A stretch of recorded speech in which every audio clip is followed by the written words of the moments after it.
ఇది ఒక రాజకీయ సమావేశం లాగా దయచేసి చూడకండి. ఇది తెలంగాణలో ఉండే 36 లక్షల పట్టభద్రులు వాళ్ళందరి జీవితాలు మార్చే ఒక గొప్ప మేధో మదనంగా మాత్రమే దయచేసి చూడండి. మన బిడ్డలు మరి గ్రాడ్యుయేషన్ పూర్తి చేసి నిరుద్యోగులుగా మిగిలిన మన బిడ్డలు వాళ్ళందరూ రేపు కౌన్సిల్లో చట్టసభల్లో వాళ్ళ వాయిస్ వినిపించాలంటే తప్పకుండా వాళ్ళ బాధను అర్థం చేసుకొని నిజాయితీగా ఒక గొప్ప నాయకత్వం పెద్దలు కేసీఆర్ గారు, అదేవిధంగా కేటీఆర్ గారు, అదేవిధంగా హరీష్ రావు గారు ఎంతో గొప్ప త్యాగం చేసి పోలీసు కేసులకు ఎరవకుండా ప్రాణ త్యాగానికి కూడా సిద్ధమై తెలంగాణ తీసుకొచ్చిన నాయకత్వం, ఆ నాయకత్వం సపోర్ట్తో ఈరోజు మాట్లాడే ఒక గొప్ప గొంతుక కావాలి. ఆ గొంతుక ఈరోజు కేసీఆర్ గారు మనకు రాకేష్ రెడ్డి గారి రూపంలో ఇచ్చారు. మిత్రులారా, ఇది మామూలు విషయం కాదు. ఒక అభ్యర్థిని సెలెక్ట్ చేయడం అంటే లక్షలాది మందికి ఒక గొంతుకను చట్టసభల్లో కూర్చోబెట్టడం. మరి కాంగ్రెస్ పార్టీ వాళ్ళు ఎలాంటి అభ్యర్థిని ఎంపిక చేసిండు, బీఆర్ఎస్ వాళ్ళు ఎలాంటి అభ్యర్థిని ఎంపిక చేసిండు, మరి బీజేపీ వాళ్ళు వాళ్ళ గురించి ఎంత తక్కువ మాట్లాడితే అంత మంచిది. కానీ ఒక్క నిమిషం వాళ్ళ గురించి కూడా ఈ సభలో చెప్పాలనిపిస్తున్నది. మిత్రులారా, మనం ఏ షాపుకు పోయినా ఒక సబ్బులు కొనాలన్నా, షాంపూలు కొనాలన్నా వాటి బ్రాండ్ చూస్తాం. సెల్ ఫోన్ల షాప్కి పోతే ఒప్పో బాగుంటుందా, వివో బాగుంటుందా, బ్యాటరీ లైఫ్ బాగుంటుందా, యాప్స్ మంచిగా ఉంటాయా, వైరస్ వస్తుందా రాదా, ఎన్ని రోజులు పనిచేస్తుంది, కింద పడితే మరి స్క్రీన్ మొత్తం కూడా పగిలిపోతుందా లేదా, అదంతా అయిపోయిన తర్వాత వారంటీ ఉండదా ఇన్ని రకరకాల విషయాలు చూస్తాం.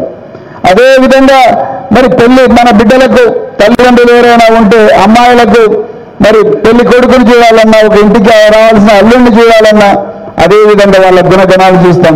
ఒక బాయ్ ఫ్రెండ్ గర్ల్ ఫ్రెండ్ కావాలన్నా, గర్ల్ ఫ్రెండ్ బాయ్ ఫ్రెండ్ కావాలన్నా కూడా వాళ్ళ ఇన్స్టాగ్రామ్ పోస్టులు, ఫేస్బుక్ పోస్టులు, లేకపోతే రకరకాలు చూస్తారు. ఒక ఉద్యోగస్తుడు డిపార్ట్మెంట్లో జాయిన్ అయ్యేటప్పుడు పోలీసు డిపార్ట్మెంట్ సాధారణ దుస్తుల్లో ఉండే వ్యక్తులను వాళ్ళ ఊర్లకు పంపించి, వాళ్ళ ఇళ్లకు పంపించి స్పెషల్ బ్రాంచ్ అనే ఒక సంస్థ ద్వారా వీళ్ళ మీద ఏమేమి కేసులు ఉన్నాయో అవన్నీ కూడా చూస్తారు. మరి ఈరోజు చట్టసభల్లోకి పంపించే మన అభ్యర్థుల మీద వాళ్ళ గుణగణాలు ఏమని చూడాల్సిన అవసరం ఉందా లేదా? పట్టభద్రులకు ఎంతమంది పట్టభద్రులు ఒకసారి చేతులు ఎత్తండి. చాలా సంతోషం. సో మరి ఉందా లేదా, చూడాల్సిన అవసరం ఉందా లేదా? మిత్రులారా, ఒక్కసారి రాకేష్ రెడ్డి ఆయన చరిత్ర ఆయన చెప్తాడు, కానీ నాకు ఎందుకో చెప్పాలనిపిస్తుంది. నిజంగా రాకేష్ రెడ్డి గారిని తెలంగాణలో ఈ 36 నియోజకవర్గాల్లో పరిచయం చేయించే ఒక గొప్ప అవకాశాన్ని పార్టీ ఇచ్చినందుకు పార్టీ నాయకత్వానికి నా హృదయపూర్వక ధన్యవాదాలు తెలుపుతాను. మిత్రులారా, రాకేష్ రెడ్డి గారు ఒక సాధారణ రైతు కుటుంబంలో జన్మించిండు. తల్లిదండ్రులకు రైతు కుటుంబంలో జన్మించిన తల్లిదండ్రులకందరికీ కూడా మరి వాళ్ళ పిల్లల మీద మన బతుకులు చాలా కష్టంగా ఉన్నాయి. ఇతర జీవితాలు పండించిన దుక్కు దున్ని మొక్క నాటి మొక్కకు నీళ్లు పోసి పుట్ల కొద్దీ పంట తీసినా కూడా ఒక్కోసారి పస్తులుండే పరిస్థితి ఉంది. మన పిల్లలకు ఆ పరిస్థితి రాకూడదని చెప్పి పిల్లలను బాగా చదివిస్తారు. మరి రాకేష్ రెడ్డి గారు 10వ తరగతి ఫస్ట్ క్లాస్లో పాస్ అయ్యి దాని తర్వాత ఇంటర్మీడియట్లో స్టేట్ ర్యాంకర్ అయ్యి, మామూలు విషయం కాదండి, ఎక్కడో వంగపాడులో పుట్టిన బిడ్డ ఇంటర్మీడియట్లో స్టేట్ ర్యాంకర్ కావడం, అదేవిధంగా అక్కడి నుంచి దేశంలో అత్యంత విశిష్టమైన Birla Institute of Technological Sciences BITS పిలానీలో చదువుకున్నాడు. బిట్స్ పిలానీ అంటే చూడడానికి మామూలు అనిపిస్తుంది, కానీ బిట్స్ పిలానీలో చదువుకున్న 1,86,000 మంది గొప్ప విద్యార్థులు, మళ్ళీ రిపీట్ చేస్తున్నా, 1,86,033 మంది విద్యార్థులు ఈ రోజుకు అన్ని ఖండాల్లో గొప్ప గొప్ప పనులు చేస్తా ఉన్నారు.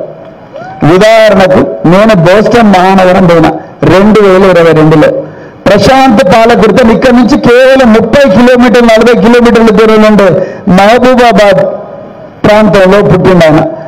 మహబూబాబాద్ ప్రాంతంలో పుట్టిన ప్రశాంత్ పాలకృతి బిట్స్ పిలానీలో చదువుకొని అమెరికా పోయి అమెరికాలో ఒక గొప్ప కంపెనీని నిర్మించి ఆ కంపెనీని $700 మిలియన్ అమ్మిందండి.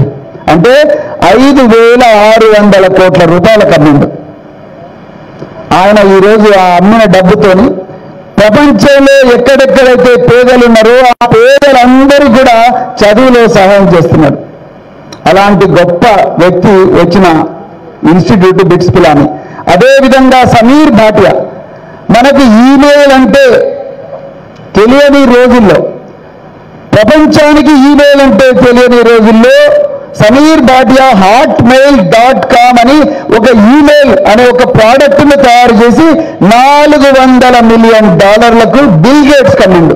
ప్రపంచంలో అత్యంత కుబేరుడైన బిల్ గేట్స్, ఆ బిల్ గేట్స్ కు $400 మిలియన్ కమ్మిండు. అంటే 3,200 కోట్ల కమ్మిండు. ఆయన కూడా మన రాకేష్ రెడ్డి ఎక్కడ చదువుకున్నాడో ఆయన కూడా అక్కడే చదువుకున్నాడు. అదేవిధంగా బాబా కళ్యాణి $3 బిలియన్ విలువైన ఒక కంపెనీ భారత్ ఫోర్జ్ని పెట్టుకున్నాడు. ఆయన కూడా రాకేష్ రెడ్డి చదువుకున్న స్కూల్లోనే చదువుకున్నాడు. అదేవిధంగా మరి గులు మీర్చందాని, మనం చిన్నగా ఉన్నప్పుడు ఇప్పుడైతే స్మార్ట్ టీవీలు వచ్చినాయి, శాంసంగ్ అని రకరకాల స్మార్ట్ టీవీలు వచ్చినాయి, ఎల్జీ అని. కానీ ఆ రోజుల్లో ఒనిడా అనే ఒక గొప్ప టీవీ కంపెనీ ఉండే. ఆ గులు మీర్చందాని ఒనిడా అనే టీవీ కంపెనీ పెట్టాడు.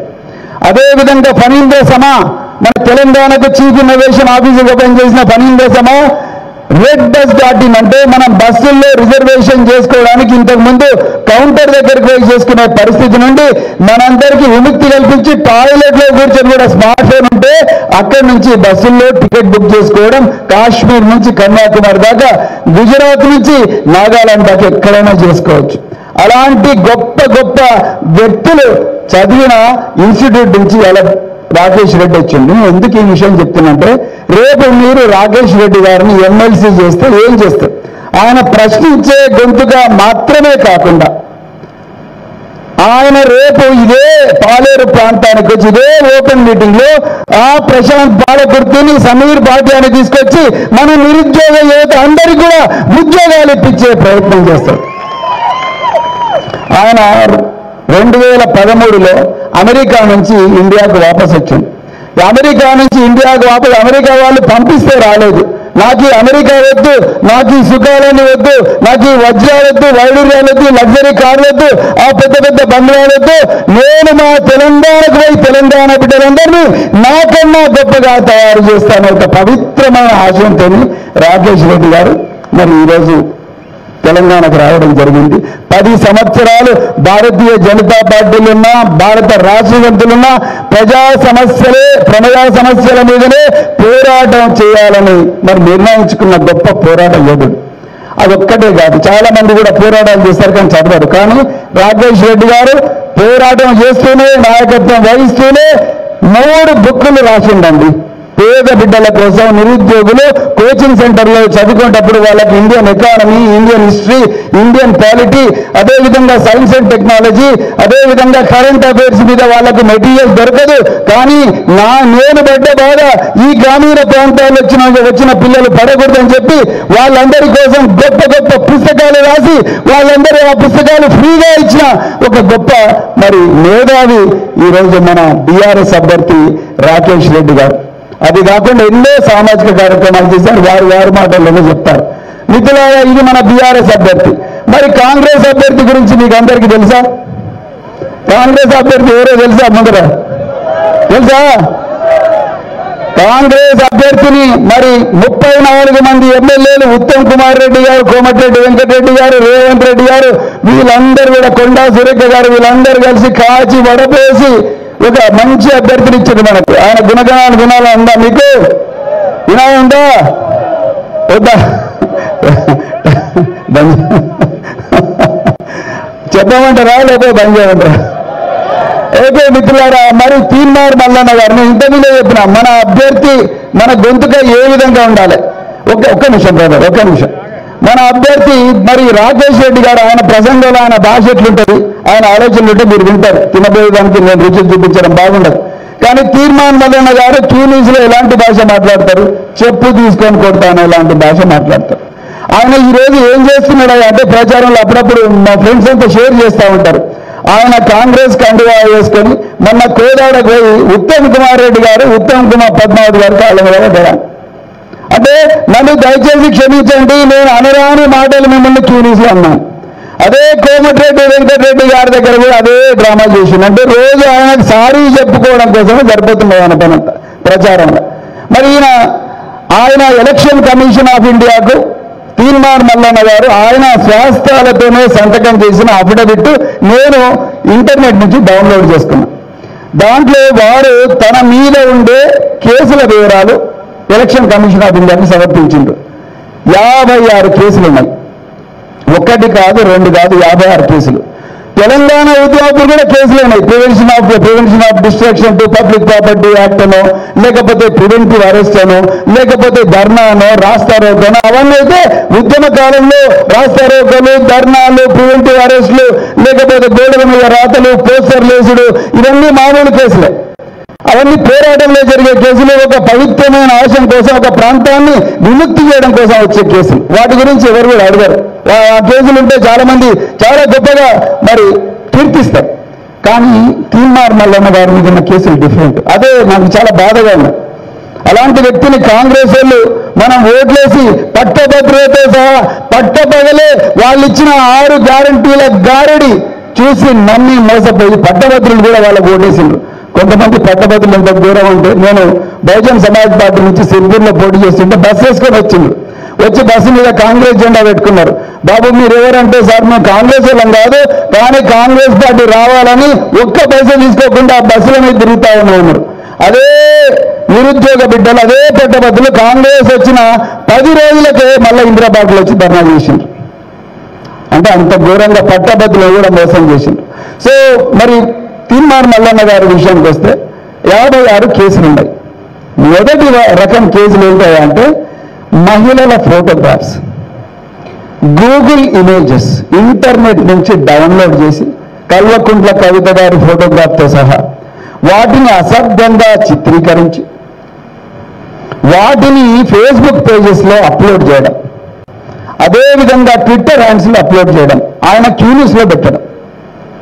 ఎంతమంది ఒప్పుకుంటారు ఇది కరెక్ట్ అని మీరు అనుకుంటున్నారా? నేరం. రెండవది, మనం ఇక్కడ చాలామంది అన్నలు ఉన్నారు, తమ్ముళ్ళు ఉన్నారు, నాన్నలు ఉన్నారు, చాలామంది ఇళ్లలో మహిళలు ఉంటారు, పురుషులు ఉంటారు. మన కన్సెంట్ లేకుండా, అంటే మన అనుమతి లేకుండా మన ఫోన్ నెంబర్ను సోషల్ మీడియాలో పెట్టి దాని పక్కన ఒక అందమైన అమ్మాయి బొమ్మ పెట్టో, లేకపోతే ఇంకెవరి బొమ్మలో పెట్టి నీకేమైనా కావాలనుకుంటే ఈ నెంబర్కు ఫోన్ చేయడం అనేది నేరం ఐటీ యాక్ట్ ప్రకారం.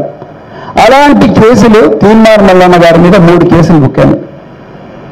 మూడవది, మెడ మీద కత్తి పెట్టి నువ్వు డబ్బులు ఇస్తావా ఇయ్యవా అని, దాన్ని ఎక్స్ట్రాక్షన్ అంటాం పోలీస్ లాంగ్వేజ్లో, డబ్బులు ఇస్తావా ఇయ్యవా, ఇవ్వకపోతే బిడ్డ నీ సంగతి చెప్తావని చెప్పి కిడ్నాప్ చేసి భయపెట్టించిన కేసులు ఒక 3-4 ఉన్నాయి 56లో. 4వది, తెలంగాణ తొలి ముఖ్యమంత్రి కేసీఆర్ గారు మరి ప్రాణాలకు తెగించి ఖమ్మం జిల్లా జైలుకు వచ్చి ప్రాణాలకు తెగించి పోరాటానికి సిద్ధమై, ప్రాణ త్యాగానికి కూడా సిద్ధమై తెలంగాణ తీసుకొచ్చిన వ్యక్తి. ఆ తెలంగాణకు తీసుకొచ్చిన నాయకుడు తెలంగాణ తొలి ముఖ్యమంత్రి అయితే కొంచెం మాట్లాడేటప్పుడు పాలసీలను విభేదించవచ్చు. పాలసీలను విభేదించి మాట్లాడేటప్పుడు భాష చాలా జాగ్రత్తగా ఉండాలి. కానీ ఘోరమైన అన్పార్లమెంటరీ లాంగ్వేజ్ వాడినందుకు దాని మీద కూడా కేసులు మీరు చూడండి.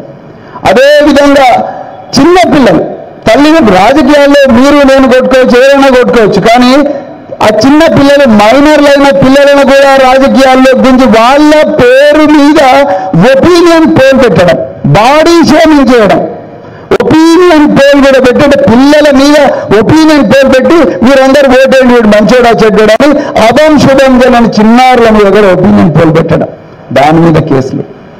అట్లా ఎన్నో కేసులు అండి. కొట్టుకున్న కేసులు, పోలీసుల్లో వాళ్ళ విధులకు ఆటంకం కలిగించిన కేసులు. ఈ విధంగా 56 కేసులు మరి మల్లన్న గారి మీద ఉన్నాయి. ఇది నేను డిస్కవర్ చేసింది కదా, ఆయన చెప్పిన కేసులు ఇవన్నీ. చాలా మంది ఏమన్నారు, ఇది టీఆర్ఎస్ ప్రభుత్వం అక్రమంగా ఆయన మీద పెట్టిన కేసులు. మరి టీఆర్ఎస్ ప్రభుత్వం తులసి చంద్ర మీద ఎందుకు పెట్టలేదు? తులసి చంద్ర ఒక యూట్యూబర్, మీరు చాలా వీడియోలు చూస్తూ ఉంటారు. ప్రొఫెసర్ కె నాగేశ్వర్ అని ఖమ్మం జిల్లా వాళ్ళకు చిరపరిచయం ప్రొఫెసర్ కె నాగేశ్వర్ మీద ఎందుకు పెట్టలేదు? ఇంకెంతో మంది యూట్యూబర్లు ఉన్నారు, మిలియన్ల వ్యూస్ ఉన్న యూట్యూబర్స్ ఉన్నారు, అదేవిధంగా మిలియన్ల సబ్స్క్రైబర్స్ ఉన్న యూట్యూబర్స్ ఉన్నారు. వాళ్ళందరి మీద ఎందుకు కేసులు పెట్టలేదు? ఓన్లీ తీర్మానం మల్లన్న గారి మీద ఎందుకు పెట్టిండ్రు?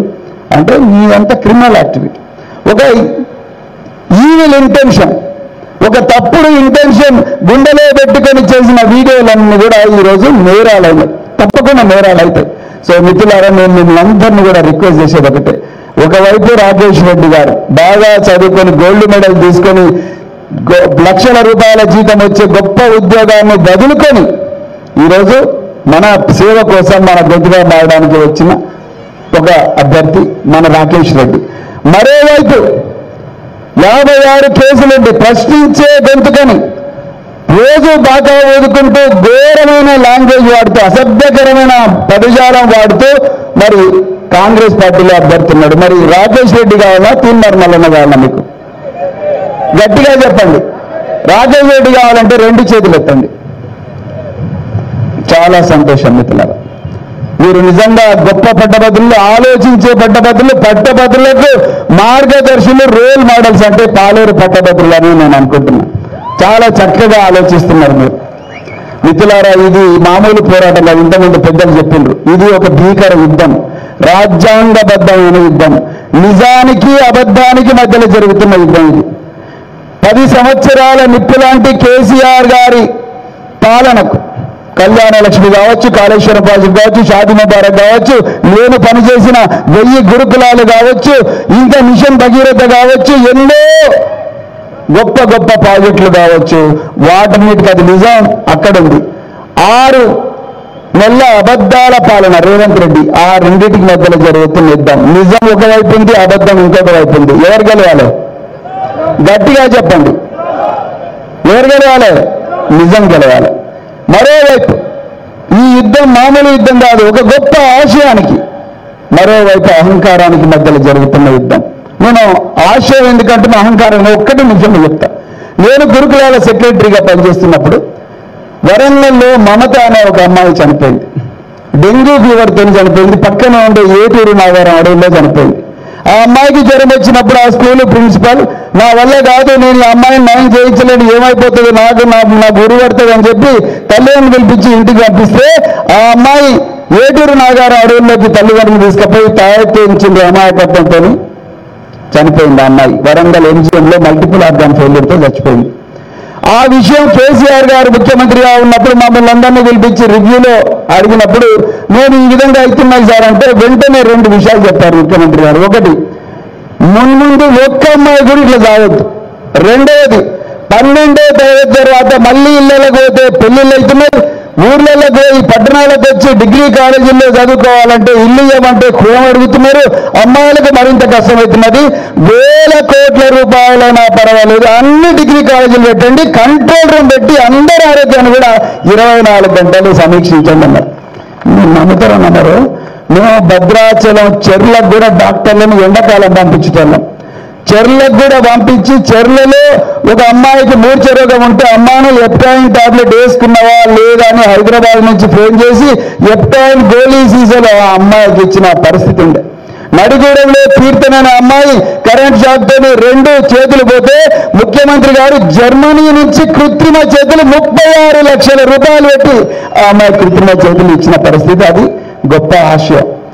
3.5 లక్షల మంది విద్యార్థులను 24 గంటలు 365 రోజులు వాళ్ళకు జ్వరం వచ్చినా, పంటి నొప్పి వచ్చినా, కంటి నొప్పి వచ్చినా, తలనొప్పి వచ్చినా ఒక కంట్రోల్ రూమ్ నుంచి కంటిన్యూస్ గా కాల్స్ చేసి వాళ్ళ దగ్గర డాక్టర్లు పంపించేవాళ్ళం.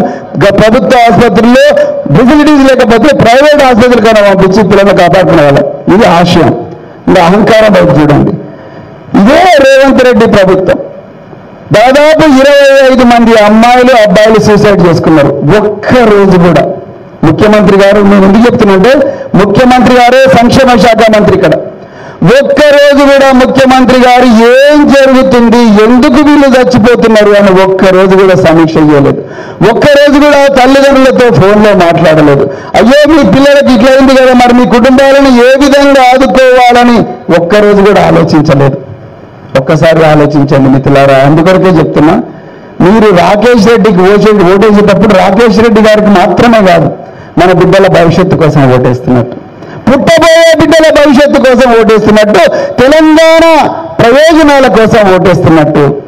అదే తీర్మార్ మల్లన్నకో ఇంకొకరికో ప్రేమేందర్ రెడ్డికో ఓటేస్తే మనం బొందలు మనమే తవ్వుకుంటున్నట్టు. నేను ప్రేమేందర్ రెడ్డి అనే క్యారెక్టర్ గురించి ఎప్పుడు చెప్పలేదు, కానీ ఆయన బీజేపీ అభ్యర్థి అంటే ఎప్పుడైనా చూసిండా ఆయన? మీరు చూసిండా? నేనైతే చూడలేవాను. సో ప్రేమేందర్ రెడ్డి అనే వ్యక్తి బీజేపీ ఒక్కటి స్టోరీ చెప్పిన బంద్ చేస్తా. కర్ణాటకలో ప్రజ్వల్ రేవన్న అనే ఒక వ్యక్తి 8 సంవత్సరాల నుంచి దాదాపుగా 100లాది మంది మహిళల మీద కంటిన్యూస్ గా అత్యాచారం చేసి 2948 వీడియోలు రికార్డ్ చేసుకొని అవి ఆయన మొబైల్ ఫోన్లో దాచిపెట్టుకున్నాడు, పెన్ డ్రైవ్లలో దాచిపెట్టుకున్నాడు. ఘోరమైన నేరం అది. ఆయనను ఎంపీగా గెలిపించండి అని నరేంద్ర మోడీ గారు, అమిత్ షా గారు ఆయనను భుజాలను ఎక్కించుకొని ప్రజ్వల్ రేవన్నను, హెచ్డి రేవన్నను, తండ్రి కొడుకులు ఇద్దరిని గెలిపించండి అని కర్ణాటక అంతా వెళ్ళింది. ఎప్పుడైతే ఎలక్షన్లు అయిపోయినాయో ఈ ముచ్చట బయటకు వచ్చింది. బయటికి రాగానే అమ్మో వీడు అరెస్ట్ అవుతాడని రాత్రికి రాత్రే ఇంటర్నేషనల్ ఎయిర్పోర్ట్ ఎక్కడుంటే అక్కడి నుంచి దేశం దాటిచ్చింది. వాడు జర్మనీలో కూర్చున్నాడు. విజయ్ మల్లా జర్మన్ పోయిండు, నీరవ్ మోడీ జర్మన్ పోయిండు, మెహుల్ చోక్సీ జర్మన్ పోయిండు, ఇంగ్లాండ్ పోయిండు, వీళ్ళందరూ వేరే దేశాలకు పోయి వాళ్ళ ప్రజ్వల్ రేవన్న కూడా పోయిండు. నిన్న నాకు ఆశ్చర్యం వేసింది, మాజీ ప్రధానమంత్రి దేవగౌడ ప్రజ్వల్ రేవన్నను అడుగుంటున్నాడు, రేవన్న నువ్వు ఎక్కడున్నా దయచేసి రా, చట్టానికి లొంగిపోయి. ఇంకెక్కడ లొంగిపోతాడు రేవన్న? నిత్యానంద స్వామిలో ఇంకొక ద్వీపం తీసుకొని నా దేశంలో ప్రకటించుకుంటాడు. ఇది వాస్తవం, నేను చెప్తున్నా.